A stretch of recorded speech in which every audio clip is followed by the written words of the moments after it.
if I could add on to that, the senators on this committee, by and large, have districts where there are many schools that are similarly situated to the two schools you're talking about. And that's why early on I talked about the difference between access to AP courses and what that means in terms of what your actual ceiling is of potential GPA and where that puts you in competition. But it goes further. And sometimes, and let me go back in time a year to when I was still a legislator. Sometimes we as legislators do well-meaning things that can be counterproductive. So I would assume that the majority of us who were in the legislature last year voted for legislation that asked for UC to add computer science to a requirement in the A through G spectrum. Now, the reality is there are very few schools in the state that currently offer the AP exam. And so UC, in my opinion, prudently has said no. We're going to count those computer science classes as an academically appropriate elective in the G portion, but we're not going to add it as a new prerequisite because access to the courses is not broadly available enough. It's not. But sometimes in our desire to focus in STEM education, we may make decisions that end up undermining access. And so I think the questions you raise really do suggest that we need to do a new evaluation of how equal access to the ability to compete is. Right. And so if you're in a school in Bakersfield or a school in LA, and you have less access to the courses that make you able to have the highest level GPA, that's a structural impediment that we need to take into account. And that's why, again, I'll say there's got to be a discussion on what we do once you're above the line. Ms. Mitchell, let me just intervene just really quickly here, because this issue with regards, and I don't remember the measure and who's the author of the measure last year, but it does highlight something that's fascinating because on surface, if you say computer science, and let's add this as part, let's make it not A through G, let's make it A through H. And the reality is we have a dearth of folks in the STEM field, irrespective of who you are and where you come from. But it's especially acute if you're black, if you're Latino, if you are a female. We have a dearth, period. But it's much more acute in those three areas, specifically, those three demographics. So STEM, critical issue. We need to move on this issue if we're going to compete globally.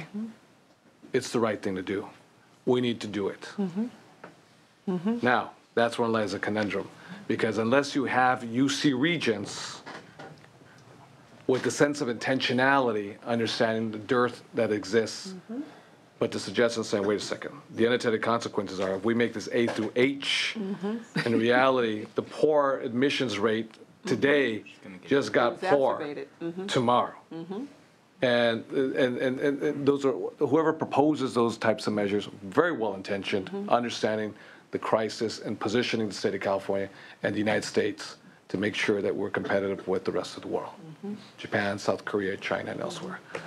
But then again, you see the road is paved with very good intentions, but there's unintentional consequences until we deal with this issue, which I think is a very severe economic security issue for the state of California, that given the massive demographic changes, and then you look at the UC population, it doesn't, it's not, it just doesn't fit together. And that doesn't mean that you can have a student from New York or Ann Arbor, Michigan, or someone who pays full freight out of London or Seoul, South Korea, or China. Of course we want international students, but we have to be careful because we do so to the detriment of the student from South LA, from East LA, and elsewhere. And I know there was budgetary considerations given that we ourselves made some really deep cuts given the economic recession.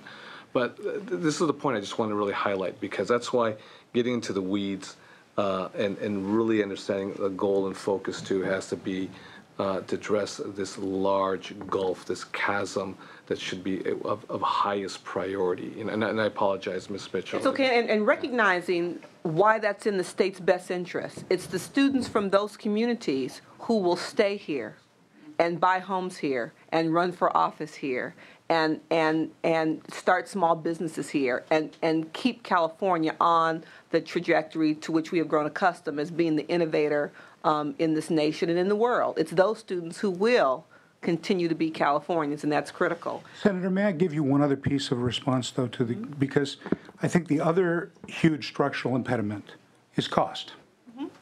So there's been discussion about the degree to which fees have gone up.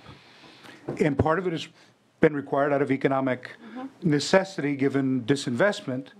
But I think there needs to be a broader discussion about sticker shock for folks and about the difficulty, especially for first-generation college-goers, to navigate the financial aid system. So the difference between the sticker price and the out-the-door price is huge, depending on level of income. The New York Times, on the 27th of this past month, did a really good editorial board piece on financial aid and about the need to restructure the FAFSA, which we in California use as the basis for what our Student Aid Commission determines to be eligibility for in-state financial aid. And the problem is that now the FAFSA is 105 questions with 88 pages of instruction. And so you cannot tell me that that is not a structural impediment to many families. And so there are discussions about more simplistic IRS-based calculations, and there is room for us as a state to determine whether we want a secondary pathway that is more simple to determine eligibility for financial aid.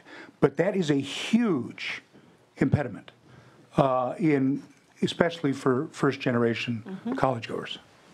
And I'll just wrap up. I have one more question, but just to wrap up on this, getting to the computer science piece, see, that was critical. Of the 250 high schools in LAUSD, 46 offer computer science classes. But if it's even less if you look at the students that then were at those schools that were able to avail themselves of an AP. Right. So I think there was only 8 schools. There were only 8 schools that had AP scores above a certain level. Right. It's 11 that offer the AP, and even then it's 3 computers for a class of 5, and you have to rotate, and it's drama. So I couldn't agree with you more.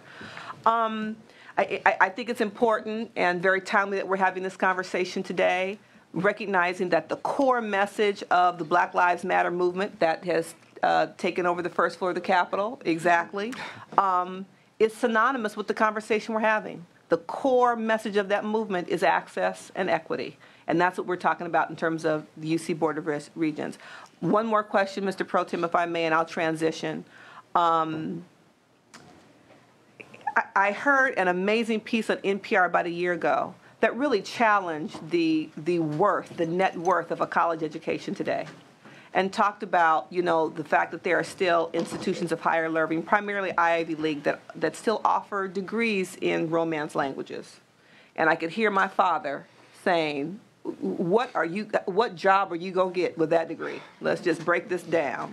And the whole changing notion of the meaning of a college education, that there was a time in history where it was reserved for the elite to become more elite based on their knowledge base of the Romance languages. And how today's students, when UCLA was in my district, in the assembly, who would say to me, Assemblywoman, what should I major in to increase my probability of getting a job? Today there is a correct correlation between college education and employability. And so given that, given the UC's kind of reputation of being the Ivy League of the West, what role will the UC play in our current and future economy? Given the higher education design, UC had was the research institution, CSU was for the working man, community colleges, blah, blah, blah. Given the realities of today in our current economy, does UC have to pivot? Is UC on track appropriately? What's your opinion as the governing body and the entity who, if a pivot is going to be required, is required, will have to come from you? I would say that University of California, for me, first and foremost, is about undergraduate education and making sure that the students that are getting there, that come to us, have the ability to get a good job when they're done with their time at the school. UC graduates a lot of students in the STEM fields. But we have to constantly work to make sure we're adapting to the workforce. And individual campuses take this very seriously. The chancellors are working on those campuses and within the local communities to make sure that they have courses that are going to meet the needs for the job force in their area. But the UC regents need to, we need to keep an eye on that. We need to make sure and give direction so that they continue to adapt and shift in that way. It's critically important, and the last thing we want is students to spend a great deal of time, great deal of money. 40% of UC students are Pell students, and we don't want that money to be. An education isn't just about making more money later, but we don't want to bring students through and then not have a path as to where to go once they're done. Thank you. But let me push back, if I may.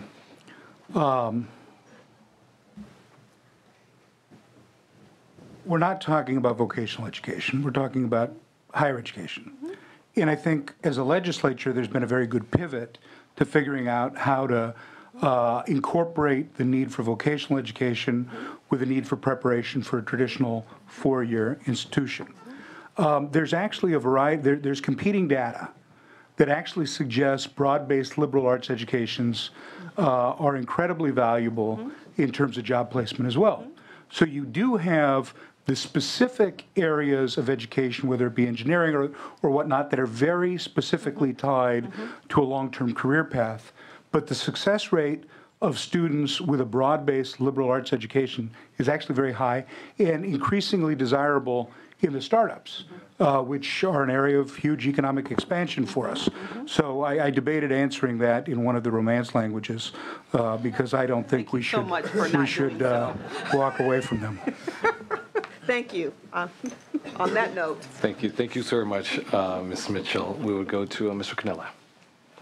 Thank you, Mr. Pro Tem. We've had an opportunity to speak this morning. I thought it was a very good discussion on some issues that I perceive are going on with UC. It seems like there's an arrogance at the UC, and I've used that with you, and I've used that before, and I'll use it today as well, almost an us against them mentality. And I think that's harmful in a lot of different ways. I think the legislature, we can be a partner with the UC system rather than adversaries, but it seems like we've been pitted in an adversarial role.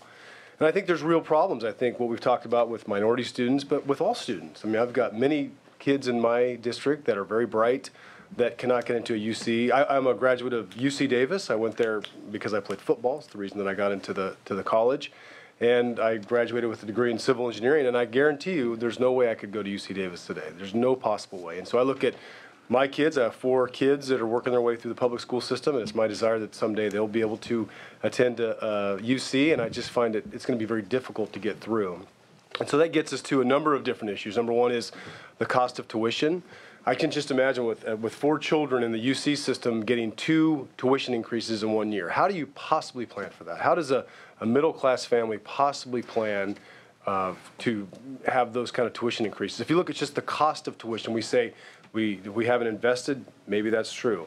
But when you look at when I was a student and you compare the tuition from then to now, it's 8 times the rate of inflation. So there's other problems that are going on besides just a lack of investment by the legislature. And I'll be honest, if the UC board offered a plan that really fixed some of the issues associated with the UC system, I would vote to give as much money as we possibly could. Because ultimately an investment in the UC is an investment in all of our kids, and it's an investment in our state. So I think you've got a lot of work to do, and one of the reasons Mr. Elliott, Mr. Speaker, that I'm excited about your appointment is because you guys are going to mix it up a little bit. And Mr. Oakley, I don't know you very well, but I've heard very good things about you. But we don't need rubber stamps on the Board of Regents. We need people that are going to say, this doesn't make sense, and here's why it doesn't make sense. And I understand, Mr. Speaker, I don't know all the details, but you've been asking for something to be agendized for quite a few months, and it still isn't on the agenda, and that's not the way a system should operate. It should be open and transparent, and I think that there's some issues, and it causes me to become very suspect of what's happening at the UC system when those kind of things happen. So I hope that you will encourage the board to develop a plan that we can all get behind, and if that includes a financial investment, that's fine with me, but we should be a part of it. I mean, it is the California taxpayers that built the UC system, and just because now a lot of money is coming out from other sources, that does not relinquish the responsibility the UC has to all the people of California. So, and there's other things, you know, and we talked about this, and I understand now as part of the contract, when you've got the former president teaches one class for one semester and makes over $500,000, I think that sends a very bad message to people of California that can't afford to even go to college. So I hope that we can fix all these things, a lot of the issues that we've talked about. Also, UC Merced, it's a new college in an area that's very much been struggling. We've been hit very hard by a horrible economic downturn. And the UC, I think, is going to really help pave the way for great things for that area. But we've got to continue to invest in that college. We don't want to leave it where it's at now. We've got to help it grow, and to help it grow, we need to build facilities. So I understand they're going to come with a plan, and I hope that it's a plan that's workable with the UC Board of Regents. And I do appreciate the investment that the UC has made in Merced over the years. So I think we have a lot of work to do. I think that you three are the right folks for the job. But again, it's okay not to get along all the time. It's okay. I don't know that from experience, but I would say that you guys on that board, hopefully you'll be able to make some substantial changes. So thank you. Thank you much, Mr. Cannella. Why don't we go to Madam Vice Chair? Well, today our time is limited, and I spent quite a bit of time with the three of you, and so I'm going to excuse Regent Elliott from questions. I'm going to thank Regent Perez for the op-ed I'm going to write using your answer, because it was so good in the first question. And I only have one question for Regent Oakley, but I'm going to preface it a bit with just a piece for all of you, which is I concur with Senator Anthony Cannella on the continued investment in Merced and the continued revamping of the recruitment and outreach policy for that area so that there's a geographic base that does represent its area, because that has been a very big difficulty for our area. We finally get a college in our area, but due to the enrollment policies of the university system as a whole, moving foreign students into their flagship schools and displacing students into Merced, according to their guarantees, and diminishing their outreach and recruitment policies to students up and down the valley. That has created huge anguish. And so I'd just like to start out with constituents in the valley. Almost all have a story of a child who has either experienced rejection or fears rejection, has carried enormous debt from actually getting in, or having long enrollment duration because they can't get the classes that they need and they don't have the counseling support or whatever. But so I have determined this is not a geographically or economically or even ethnic centric problem. You know, it is a system-wide problem that is not sensitive to geographically, economic, and residential displacement issues. And then behind that comes, because we all live where we live based on a lot on ethnic ties, then the other stuff comes. So we have to look, as we look around this table, we have to look around this table and we have to say, the focus of the problem has changed, but the problem is still related to its roots. And the roots haven't been even addressed. So we need really great problem solvers of great passion. I believe you three are that, and I appreciate the sensitivity in people putting you before us. I think that we do need to be concerned about the state workforce, but we do need to realize that our families aren't holding us and our ethnic ties aren't holding us to the same neighborhoods that they have in the last couple generations. But yet the type of recruitment and outreach isn't understanding that dynamic and isn't moving. And we're still trying to come up with classification systems that don't factor in residential status, or even more, the types of inequitable educational systems that people come from based on the sorting system of the college. And that's what's causing us all angst here. And it's not in our best interest to leave that. So I just have one sort of symbolic question, and that's a quick one, but and it's a little different than that because we all talked about that at length, and I was satisfied with your hearts and your thought processes. Has the board looked into why community college transfers to UC come from a limited number of community colleges, and what do you plan to do about it to make it better? Well, I certainly appreciate that question, Senator Fuller, because it's a question that's been on my mind even before this opportunity came up to serve on the Regents. In my role as a president of very diverse, both economically and as well as ethnically, community college, it was evident to me that there's a disparity in the opportunity students have to transfer to the University of California from community colleges. Just as there is, in a similar way, high school districts throughout the state, there are community colleges that seem to receive the lion's share of transfers to the University of California. And this question has been raised most recently, certainly since my time on the Board of Regents, working with the Office of the President and their transfer task force, which has spent a lot of time looking into this issue, and they're fully aware of this disparity. I mean, the data is clear. There are probably less than a dozen community colleges that transfer the lion's share of students to the University of California, and because of that, both the diversity economically as well as ethnically lags behind that comes in as a freshman admit.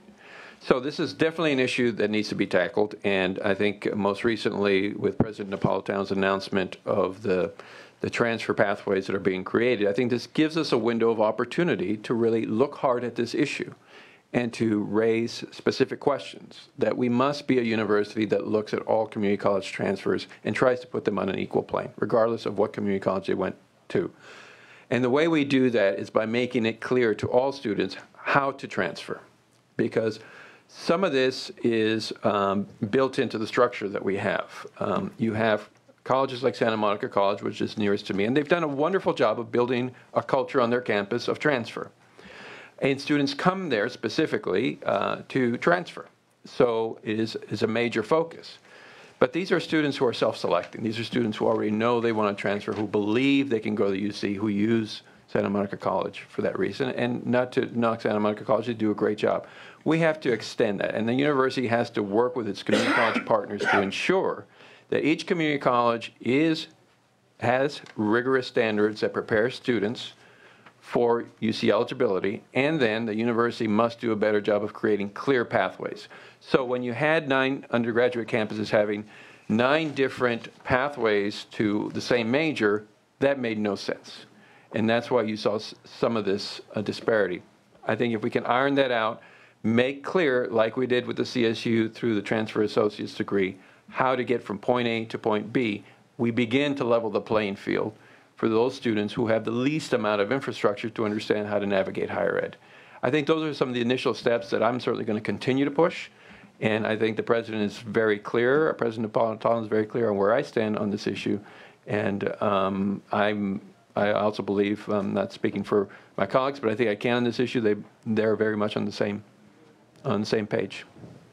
And hopefully you will address some mitigation in some way, whatever that may be, for the lack of the facilities or the lack of AP courses that are required to be able to be successful in the sorting process, as Right. Regent Perez referred to earlier. And that's where a partnership is key. The university and the community colleges and the K-12 system have to work together. Community colleges have to be working with their high school feeders to ensure that those high schools are aligning their curriculum to ensure that when students hit that senior year, they're on their way to being UC ready.